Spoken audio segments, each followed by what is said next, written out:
I, and I tell you, it was the coldest march in history.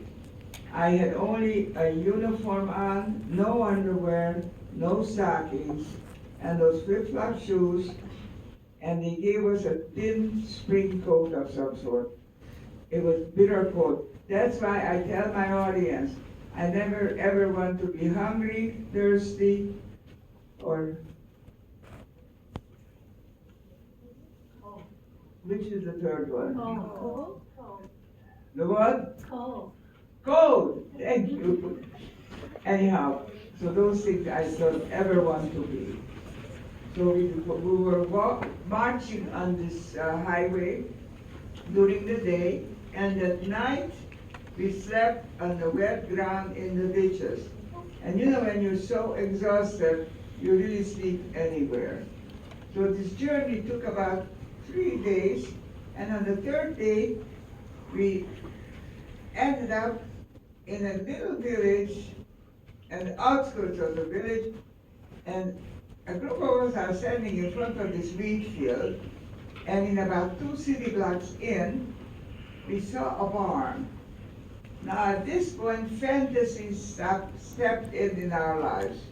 How would it be if during the night we crawl on our stomach and try to reach that barn, hide in there, and see what happens?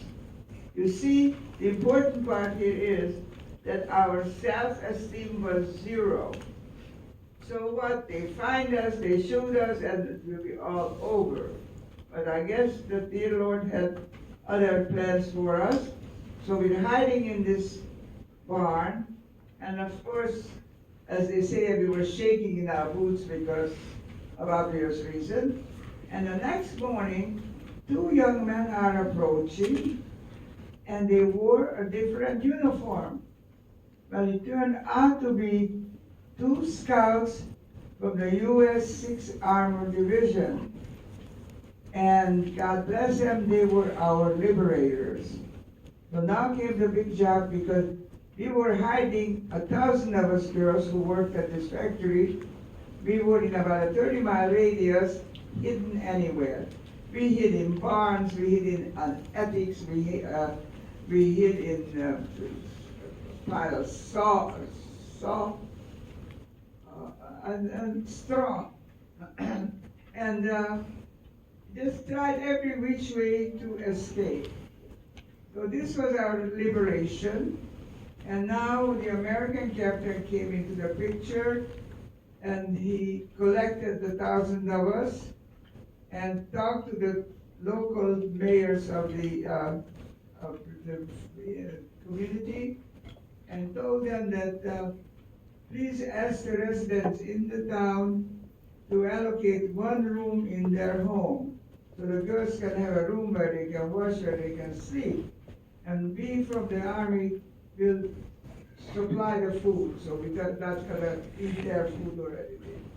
So this happened, and now we are already living there for about 8 months, and not knowing anything about our families or anything about the home life. So at this time, two young men from Hungary are looking at the area of for looking for families, and it happened to be one of the boys, my brother's childhood boyfriend. So first question, do you know anything about Michael? Well, I got good news for you, I got bad news for you. The good news is that he's alive. The bad news is that he's in Russian prison. So now, again another situation happens. An army chaplain is talking to us and asks many questions. One of them was, do you have any relatives around the world? So I raised my hand and I told him that my father had two brothers and a sister who emigrated to Chicago 1908. Now remember, I'm talking about now 1945. There is no computer, there's no text message, there's nothing of what you kids are accustomed to. So this chaplain actually wrote a letter, an army letter from Germany to New York, would take like 3 weeks. But nevertheless, he located, and with my information, the Hebrew Emigrant Society in New York, and mentioned my relative's name in Chicago. That's all they had. And some wonderful volunteers in New York found my relatives, and they were as happy as can be, because for 5 years they have not heard anything from the European side, because it was during the war. So they got in touch with this agency and made all the arrangements, offered to pay for my passage, and I arrived in Chicago September of 1946. So this was my journey from hell to heaven.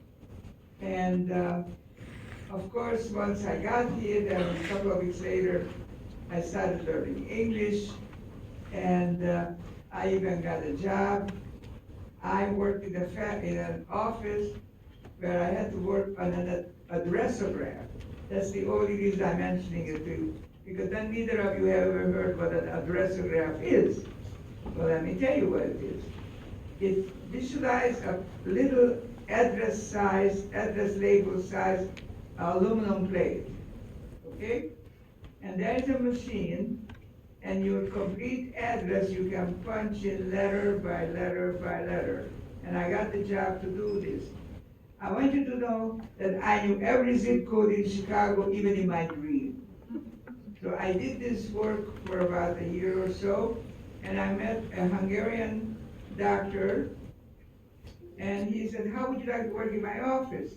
I said, "Doctor, I don't know anything about medical office." "Don't worry about it, I'll teach you everything." 40 years later, I learned an awful lot, but the beautiful thing that he did, once I got married in 1949, and I still work with him, but then I started having 2 babies. So I couldn't work anymore. Once the children were starting kindergarten, the doctor says, "How would you like to come back to work?" I said, "I have 2 children." I said, "Don't worry about it. I have it all figured out. In the afternoon when I work in the office," he said, "I will order certain things for the patients. Take your blood pressure, take a cardiogram, take a chest x-ray, give an injection, a variety of things that I already knew." So he would send the patients in the morning while the children were at school. I would get the office alone and took care of all the patients. And I did it for 40 years. So it really was a remarkable career. And then I started speaking about my Holocaust experiences by the year 2000, and I retired. And I haven't shut up since, but I have reached over 100,000 audiences. And my message to all of you is the 3 things. Number 1, think before you hate. I'm not telling you to hate or not to hate. That's up to your conscience. But at least think about it. Why do I hate this one or that one? All genocide starts out of hatred. So, you guys be better and do the right thing.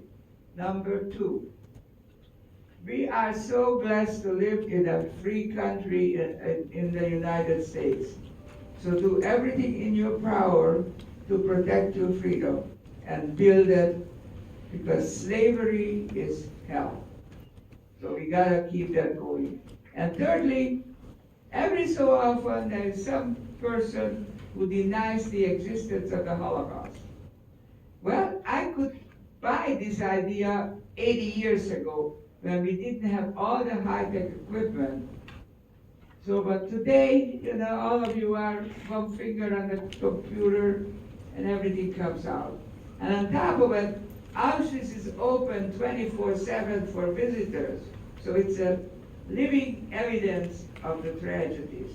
So matter of fact, in closing, I want to share with you that I am leaving for Germany April 1 because we are going to celebrate the 75th anniversary of Buchenwald concentration camp.